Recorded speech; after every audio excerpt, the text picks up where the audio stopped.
चिदानंदरूपाय विश्वोत्पत्त्यादिहेतवे तापत्रय विनाशाय श्रीकृष्णाय वयं नमः। नारायणं नमस्कृत्यं नरं चैव नरोत्तमं देवीं सरस्वतीं व्यासं ततो जयमुदीरये। सबको जयप्रकाश उपाध्याय का जय श्री कृष्ण। हमारी भारतीय संस्कृति सनातन हिंदू धर्म परंपरा में प्रकृति के साथ उत्सव मनाया जाता है। प्रकृति जैसे चलती है वैसे ही हर एक उत्सव हम मनाते हैं। थोड़े दिनों पहले हमने शारदीय नवरात्र का माताजी का उत्सव मनाया, जो शक्ति प्राप्ति का महान पर्व है। उसके बाद में दशहरा का पर्व आता है, जो रावण नाम के कामांध व्यक्ति जिसका अभिमान है उसके ऊपर श्री राम जैसे संयमी व्यक्ति का विजय है। यह पर्व हम संयम के विजय के निमित्त हम मनाते हैं। जीवन में सबसे बड़ी चीज है संयम और सभ्यता। रामो विग्रहवान धर्मः, राम धर्म की मूर्ति है और जहाँ धर्म होता है उधर ही जय होता है। यतो धर्मस्ततो जयः, श्रीमद् भगवत गीता में भगवान ने कहा है। यह निमित्त हम दशहरा का उत्सव मनाते हैं।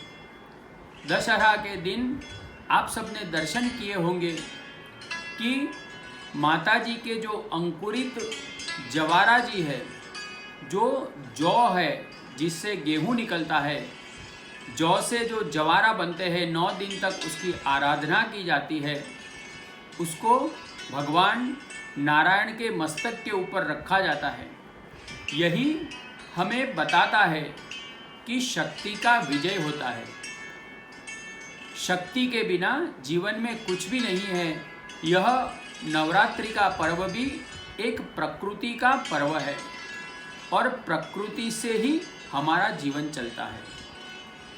उसी क्रम में दशहरा के बाद शरद पूनम का उत्सव आता है और यह शरद पूनम के दिन भगवान ने महारास की लीला की थी। उन्होंने ये शरद पूनम का दिन ही क्यों पसंद किया? वो चाहते तो और कोई पूर्णिमा या और कोई दिन भी महारास कर सकते थे, लेकिन शरद पूनम का दिन ही क्यों पसंद किया? जो रात्रि सूक्त है उसमें एक श्लोक आता है, प्रकृति स्तंच सर्वस्य गुणत्रय विभाविनी कालरात्रि महारात्रि मोहरात्रिश्च दारुणः। हमारे जो वार्षिक उत्सव होते हैं, हमारे सनातन हिंदू धर्म में 4 मुख्य रात्रि बताई गई है और वो भी प्रकृति के साथ रिलेटेड है। सबसे पहले आता है प्रकृति स्तंच सर्वस्य, मतलब सब कुछ प्रकृति है। उसमें कालरात्रि, कालरात्रि कौन सी है? वो थोड़े दिनों के बाद आने वाली है, जिसको हम काली चौदश के नाम से जानते हैं। वो कालरात्रि है। कालरात्रि महारात्रि, जहाँ पे हम शंकर भगवान की उपासना करते हैं, शिव पार्वती की उपासना करते हैं, महाशिवरात्रि, वो महारात्रि है। और मोहरात्रि, शरद पूनम की रात्रि को मोहरात्रि बोला गया है।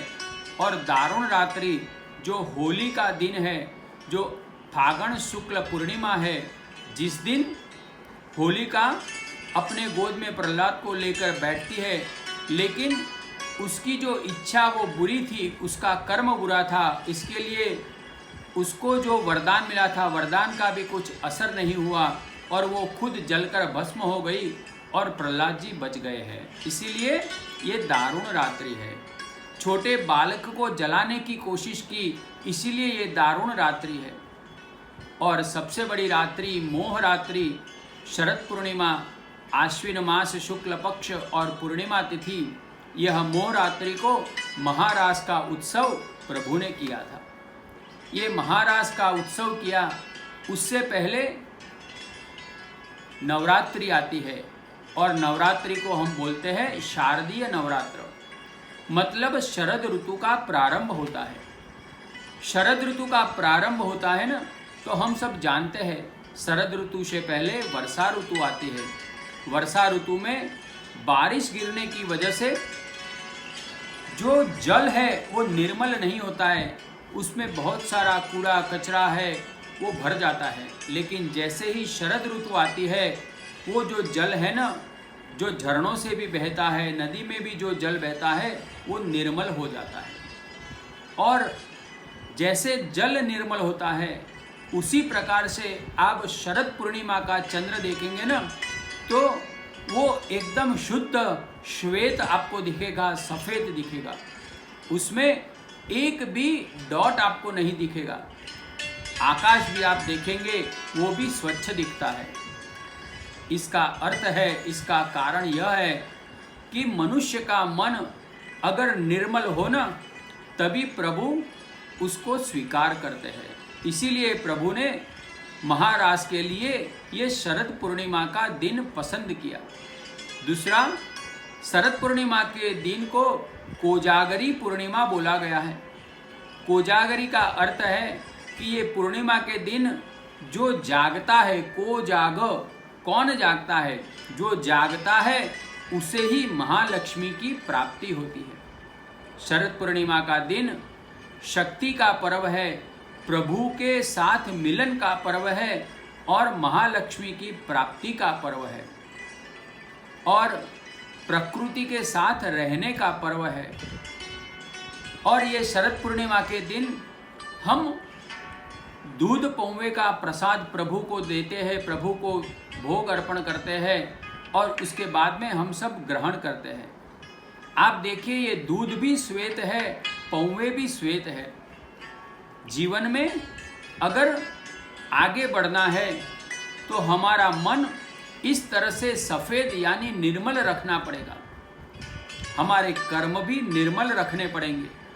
अगर हमने हमारे मन और कर्म निर्मल कर दिए तो जैसे गोपीजनों का स्वीकार प्रभु ने महाराज के दिन किया, पूर्णिमा के दिन किया, उसी प्रकार से प्रभु हम सब जैसे तुच्छ पामर जीव का भी स्वीकार करते हैं। तो प्रभु के चरणों में यही प्रार्थना करें कि यह उत्सव के दिन हम सबके मन और कर्म को निर्मल बनाए। अगले वीडियो में हम दिवाली का भी उत्सव आ रहा है, दिवाली के उत्सव के बारे में भी थोड़ी जानकारी प्राप्त करेंगे, उसका महत्व क्या है वो जानेंगे। श्री द्वारिकाधीश की जय।